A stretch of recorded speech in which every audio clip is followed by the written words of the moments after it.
Right, so in a political era where courage and conviction are in very short supply to the point of virtual non existence, Zara Sultana's decision to resign from the Labour Party points to her at least having principles that showcase both of these.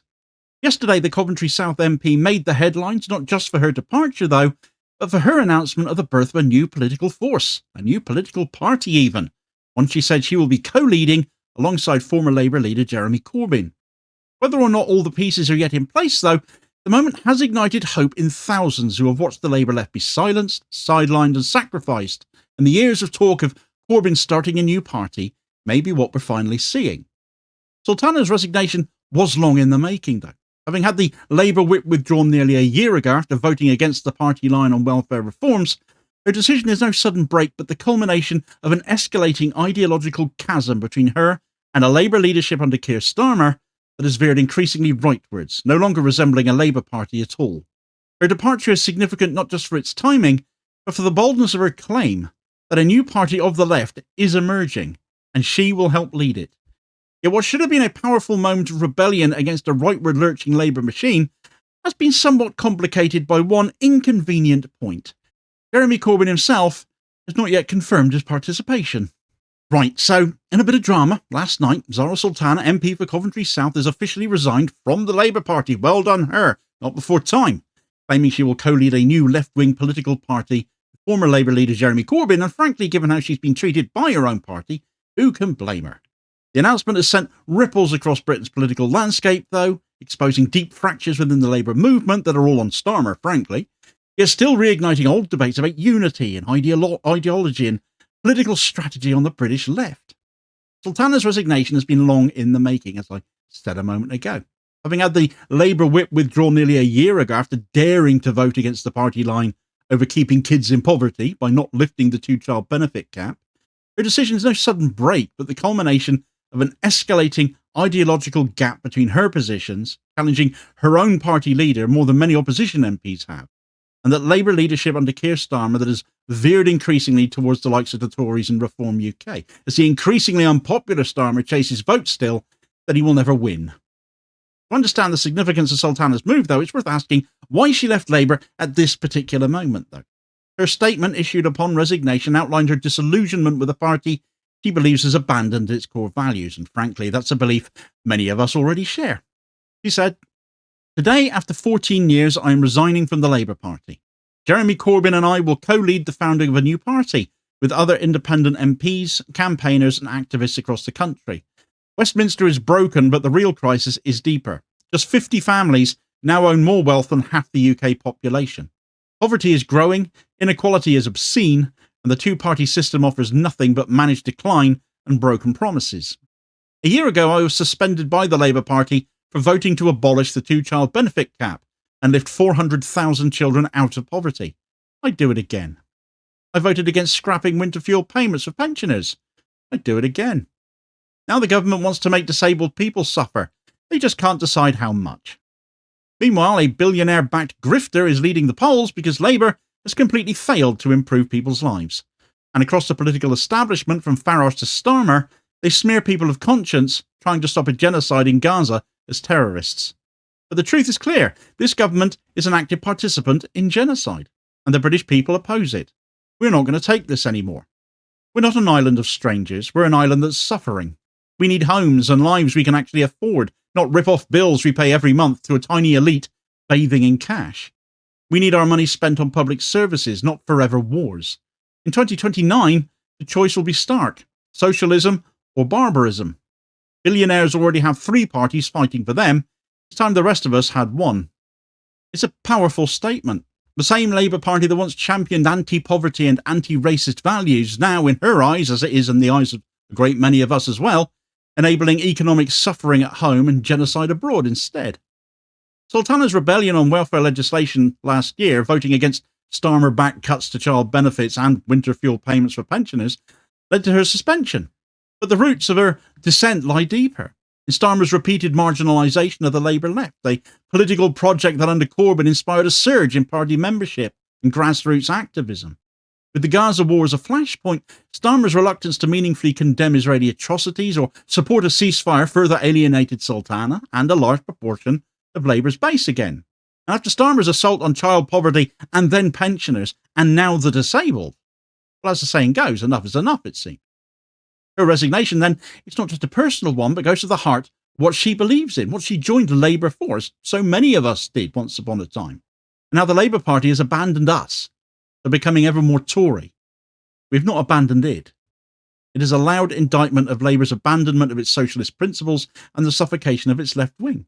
That suffocation has included not just Sultana, but Jeremy Corbyn himself, of course, who was barred from standing as a Labour candidate for so long, Starmer too afraid to expel him, until Corbyn finally gave him the opportunity by standing to defend his own seat that he'd held since 1983 as an independent against Starmer's private health millionaire pick of a Labour candidate.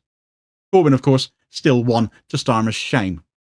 Both Corbyn and now Sultana have become symbols, therefore, of a broader betrayal by Starmer's Labour, that of Labour's commitment to socialism, of internationalism, and of internal party democracy. Yet if Labour's betrayal is damning, the left's response has not been without its flaws. Sultana's declaration that she will co-lead a new party with Jeremy Corbyn was premature at best, perhaps, and politically naive at worst. Despite much excitement trumpeting the formation of a new Corbyn-Sultana front, Corbyn has not formally committed to such a party. His language has remained cautious, vague, affirming that he is in discussions and exploring the formation of a political alternative. Reports suggest Corbyn was actually blindsided by Sultana's announcement, which was apparently released without his approval. According to journalist Gabriel Pogrund, journalist in inverted commas, Corbyn is said to be furious and bewildered at being named co-leader of a party that does not yet exist. Who in the Corbyn camp is talking to a journalist who has been historically anti-Corbyn in Gabriel Pogrund for one? Because somebody clearly did, didn't they? But if true, this exposes a serious lack of coordination and perhaps trust between two of the most prominent figures on the British left, though Corbyn has stated they do work well together. But yet still the obvious question then arises, is this really the launch of a genuine political party, or is it merely the theatrical posturing of a disaffected MP at this point? As of now, no party name has been announced, no manifesto has been published, no policies, no infrastructure. Nobody else has been named that is involved with it. There's no sign of a broader consensus here either. There's no electoral pact with the Green Party, for instance. Sultana's statement was bold, but it was also vague. The lack of detail invites scepticism, and I don't say that easily. I might be a Green now, but I am formerly Corbynite Labour. I think the world of Jeremy Corbyn here and now to this day. I really would love to see some detail, some electoral pacts with other left-leaning parties so that a united left is going to take on those billionaire-backed parties and can beat them, instead of splitting that left vote as the vagaries around this announcement will invite accusations of. And while Sultana's political courage and, dare I say, enthusiasm are extremely laudable, the disjointed nature of the announcement risks reinforcing the very narrative that mainstream media, the Labour right, have always deployed against the left, that it is chaotic, that it is divided, that it is unserious. Starmer's rancid bunch calling themselves the grown-up in the room and all of that dross.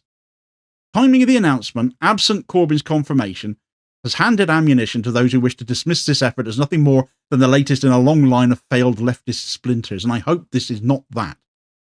This is not just about optics, though. A fragmented left poses real strategic challenges in a first-past-the-post electoral system. Vote splitting can be fatal, we all know that.